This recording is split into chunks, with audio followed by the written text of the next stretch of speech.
দিন একটা মাইয়া ওলা তো ঠিকই থাকে, খালি মাহিয়া পরিবর্তন হইতে থাকে, বুঝছেন?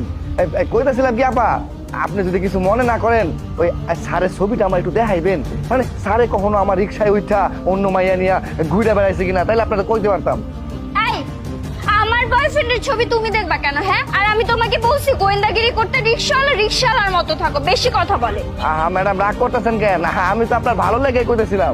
এই চুপ, একটা কথা আর বলবা না। তোমাকে আমি যে জন্য নিছি সেই কাজটা করো, নিজের কাজ নিজে ভালো মতো করো। আরে কি ভাবছো মেয়ে মানুষ এসে দুইটা কথা বলছে আর মাথায় উঠে বসে গেছো? এই জন্য না তোমাদের মতো ছোট লোকদের সাথে ভালো বিহেভ করতে নাই। যাও নিজের জায়গায় যাও। এই দাঁড়াও,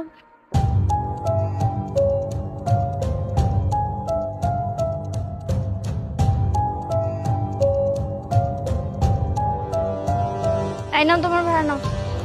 আপা, এইটা আপনি আমার কি দিলেন?